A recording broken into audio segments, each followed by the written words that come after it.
तसेच पुरंदर तालुक्यातील सासवडमध्ये आज संत ज्ञानेश्वर माऊलींचा पालखी सोहळा विसवलाय, तर संत सोपान काकांच्या पालखी सोहळ्याचं पंढरपूरकडे प्रस्थान झालंय। त्याचबरोबर आता चांगवटेश्वर म्हणजेच चांगदेव महाराजांच्या पालखी सोहळा देखील पंढरपूरकडे मार्गस्थ झालाय। राज्यात जे शासन मान्य पालखी सोहळे आहेत त्यापैकीच एक सोहळा चांगवटेश्वर पालखी सोहळा आहे। चांगवटेश्वर महाराज कोण आहेत, तसेच चांगवटेश्वरांच्या पालखी सोहळ्याबद्दलची माहिती जाणून घेतली आहे आमचे प्रतिनिधी राहुल शिंदे यांनी। सासवड नगरी ही संतांची नगरी म्हणून ओळखली जाते। सासवड नगरीतून जशी सोपान काकांची पालखी पंढरपूरला जाते, तशी चांगवटेश्वरांची पालखी देखील पंढरपूरला जात असते। चांगवटेश्वरांच्या पालखी सुद्धा आता प्रस्थान झाले। चांगवटेश्वरांच्या पालखीचे प्रमुख विश्वस्त हे आपल्या बरोबर आहेत। काय सांगाल बाबा, चांगवटेश्वरांची पालखी आज प्रस्थान करते, कसा असतो हा पालखी सोहळा? संत सोपान काकांचा पालखी सोहळा इथनं जात असतो, ज्ञानदेव महाराजांचा सोहळा जात असतो, त्याच पद्धतीनं चांगवटेश्वरांचा देखील सोहळा या सासवड नगरीतून जात असतो। तुमचा हा सोहळा कसा असणार आहे?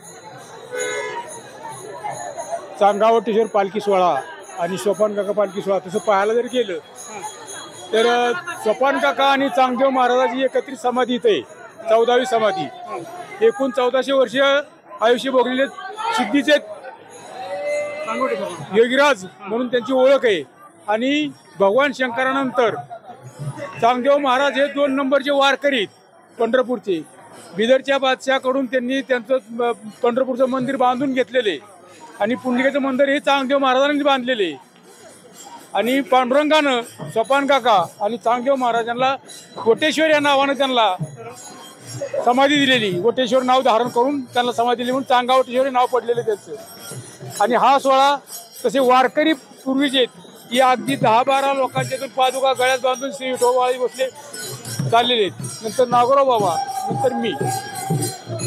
या सोहळ्याचं कितवं वर्ष असणार आहे? या सोहळ्याचा मार्ग किती आहे, कसा असणार आहे? ह्या सोहळ्याचं वर्ष कमीत कमी 150 ते 165 वर्षाचं ही आहे परंपरा। हा सोहळा जसं संत ज्ञानेश्वरांचा पालखी मार्ग असतो किंवा सोपान काकांचा पालखी सोहळ्याचा एक मार्ग ठरलेला आहे, तुमचा कसा मार्ग असणार? हा मार्ग आता आम्ही पारगाव नाक्यावरून पारगाव मुक्काम पाहिला आणि तिथून शिंदावणे घाटातून खाली दौंड तालुक्यात जातो मुक्कामी 2 नंबरचा।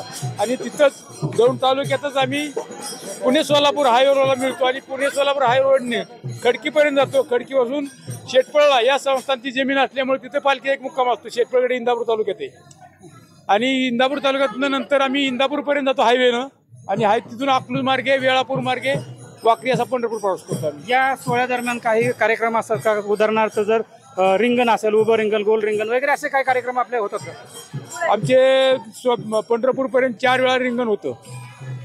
शेवटचं उभं रिंगण असतं, मध्ये आडवं रिंगण असतं रावणगावला, गोल रिंगण, आणि रावणगावमध्ये बकऱ्याचं एक रिंगण असतं आणि शिंदावणे घाटाच्या खाली उतरल्यानंतर एक रिंगण असतं, डाळिंबच्या पुढे बकऱ्याचं रिंगण।